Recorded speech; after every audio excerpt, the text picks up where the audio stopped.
তো নমস্কার বন্ধুরা, আরও একটি নতুন ব্লগে আপনাদেরকে অনেক অনেক স্বাগত জানাই। আশা করছি আপনারা ভালো আছেন এবং আমরাও খুব ভালো আছি। এই যে ধোসা খেতে বসে পড়েছি, সকাল থেকেই আজকে ব্লগটা শুরু করলাম। আজকে ছিল বড়মশাইয়ের ছুটি, তার জন্য আজকে সকাল থেকেই ব্লগটা আমি শুরু করে দিয়েছি। দেখুন, আজকে বড়মশাই নিয়ে এসছে নাস্তাতে ধোসা আর নিয়ে এসছে বন্ডা, যেটা সবসময়ের জন্যই আমার খুব ফেভারিট একটা ব্রেকফাস্ট আর খুব হেলদি। এই যে এখানে মেয়েও ঘুম থেকে উঠে সবেমাত্র এইমাত্র ঘুম থেকে আর কি উঠেছে, উঠে আর কি বসে পড়েছে। আর এই যে আমি বলছিলাম যে এখন যে একটা ট্রেন্ডিং সং চলছে রিলস, ডোসা ডোসা ইডলি ইডলি, তো আমি সেইটাই বলছিলাম যে এই দেখো আমি এরকমভাবে করছি। এই যে বলছি যে খুব সুন্দর খেতে হয়েছে, দারুণ দারুণ। আর এই যে সাম্বারও একটুখানি চুমুক দিলাম। আর সাম্বারটা তো সব সময়তেই না গরম থাকে, আর গরম বেশ ছিল, খেতেও খুব সুন্দর লাগছিল।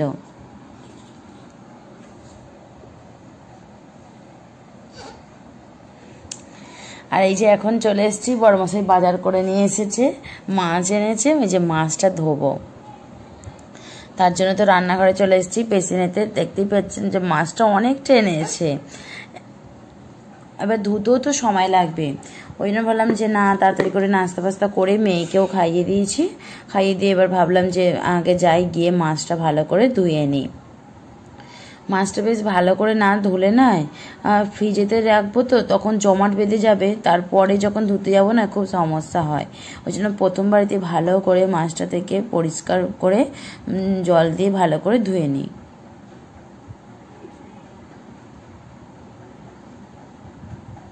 আর এই দেখুন, সকাল থেকে এত খাটাখাটনি করে আমি রান্না করলাম, তার সত্ত্বেও কিন্তু আপনাদের দাদাভাইকে অনেকটা দেরিতে খেতে দেওয়া হয়ে গেছে। তার জন্য কিন্তু দোষটা আমার নয়, তার জন্য দোষটা কার আপনারাই বিচার করে বলবেন। তার জন্য কিন্তু ভিডিওটা শেষ পর্যন্ত বন্ধুরা দেখতে হবে, কোনো জায়গায় স্কিপ করবেন না। আজকের ভিডিওটা খুবই একটি মজার ভিডিও হতে চলেছে।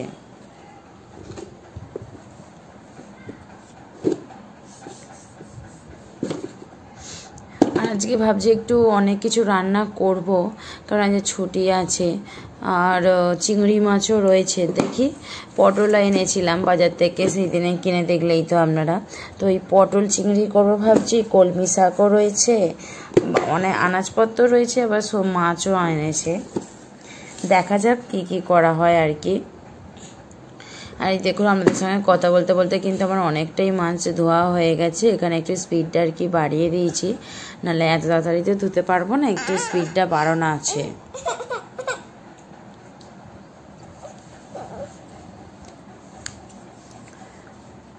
আর এই যে মেয়ে ঘুম থেকে উঠে পড়েছে, এখন আমি ভয়েস ওভার দিচ্ছি আর মেয়ে ঘুম থেকে উঠে পড়েছে।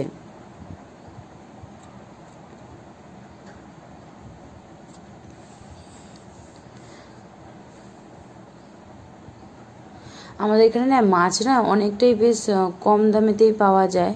মাছ 120 টাকা করে, আমার দাদাভাই বলে এটা 120 টাকা করে কেজি নিয়েছে। মাছটা খুবই ফ্রেশ আছে, অনেকটা ভালোই মাছটা।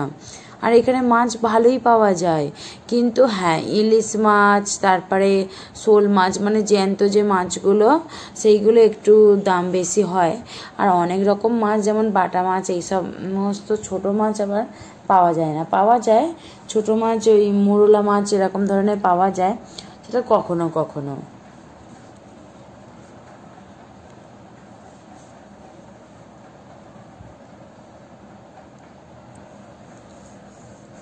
আজকে ভাবছি ওই জন্য কলমি শাক ভাজা, পটল চিংড়ি আর এই মাছের কালিয়া করব।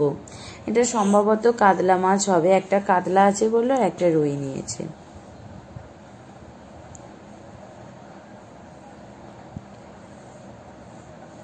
দুটো নিয়েছে।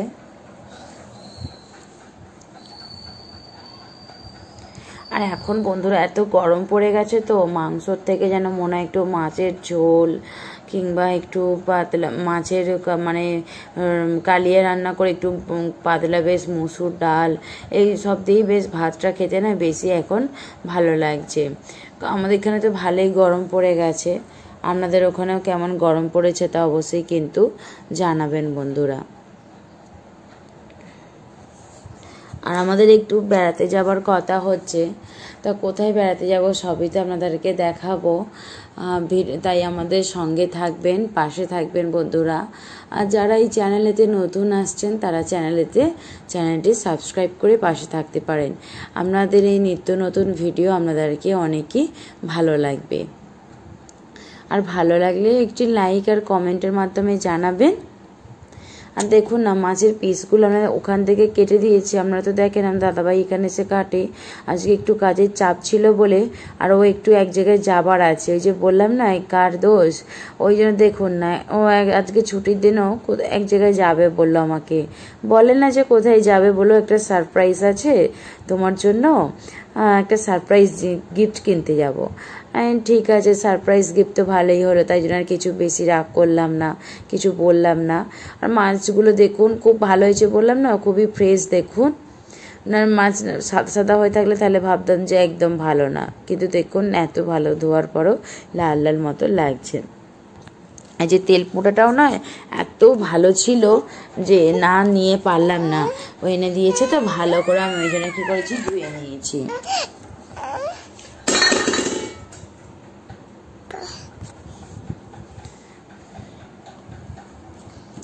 এই দেখুন এবার মাছগুলো ভালো করে ভেজে নিচ্ছি। একদিকে বসিয়েছি ভাত, আর একদিকে কড়াতে বসিয়ে দিয়েছি মাছ ভাজা করতে। কারণ বলুন তো, দুটো গ্যাসেতে না বসালে না তাড়াতাড়ি করে কাজগুলো কমপ্লিট করে উঠতেও পারবো না। আর এই যে আমি একটু ভিডিওর সামনে এসে দেখলাম,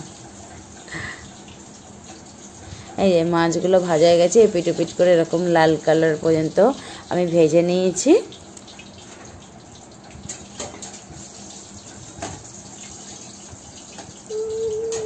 আর ভাতটা একটু ভালো করেই, মানে ভাত করতে করতে আমি অন্য সেরকম কিছু কাজ করি না, গ্যাসের সামনেই থাকি। কারণ আমাদের এখানকার চালটা না বেশি ফোটে না, অল্পই ফোটে। জলটা গরম হয়ে যায়, তারপর চালটা ধুয়ে তুলে দিই, ওই 10 মিনিট যায় না, হয়ে যায়।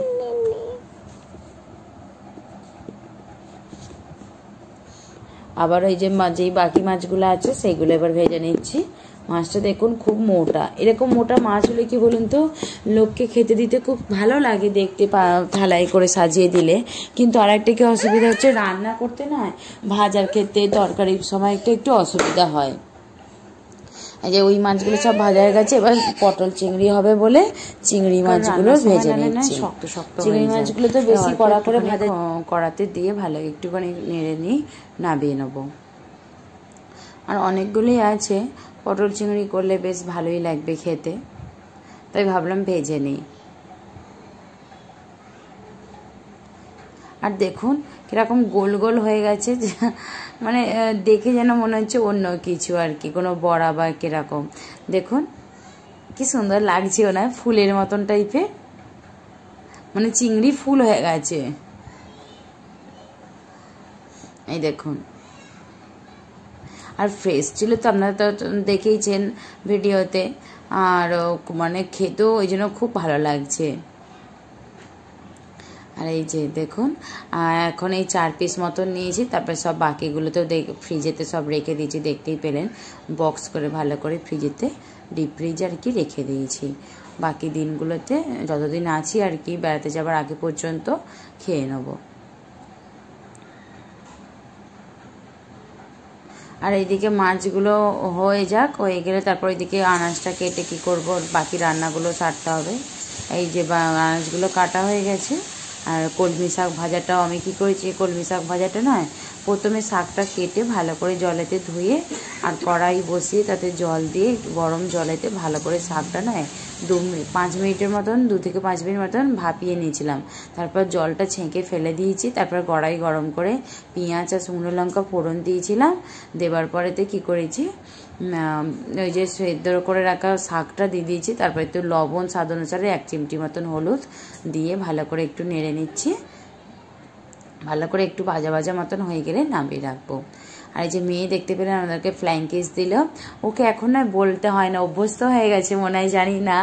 আমি যদি বলি মা একটুখানি ভিডিও করবো আসো, তো ও সঙ্গে সঙ্গে কিন্তু নমস্কার করে, ফ্লাইং কিস দেয়। এই যে এখনও আমি ভয়েস ওভার দিচ্ছি, আমাদেরকে ফ্লাইং কিস দিচ্ছি। এই যে বলছিলাম না, এই যে আমি এত কিছু রান্না করো সকাল থেকে কেন দেরিতে খাচ্ছি, তো শুনুন। বড়মশাই নতুন ফোন থেকে ক্যামেরা করা ভিডিও করা হচ্ছে। কলমি শাক ভাজা, মাছের কালিয়া, তেলপোটা, আর এখানে আছে পটল চিংড়ি, এইসব এরকমভাবে ধরে দিই। এই যে ও আর বললো হয়তো থালায় বা প্লেটে করে আলাদা আলাদা দিতে হবে না, তা অনেকটা দেরি হয়ে গেছে, 6টাই বাজতে যাচ্ছে, আমাকে এইভাবে দিয়ে দাও, তাড়াতাড়ি করে আমি খেয়ে নিই। আমি ঠিক আছে যাকগে।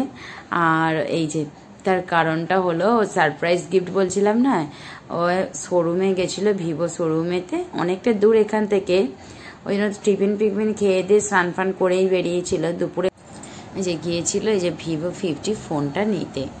তো আপনাদের দাদাভাইয়ের কাছে না ফোন ছিল, ভিভোরই ছিল, কিন্তু মানে সেইটা আর একটু কম কোয়ালিটির, ততটা নয় ভালো ক্যামেরা হতো না, ওই জন্য এইটা নিয়ে এলো। বেশ আমারও সুবিধা হলো, আপনাদের দাদাভাইদের ফোন থেকে না আমি ক্যামেরা করবো এবারে, যেহেতু আমি ফোন থেকে শ্যুট করে থাকি, তো খুব ভালো হলো। তো বন্ধুরা এখানেই ভিডিওটা শেষ করছি, বাই।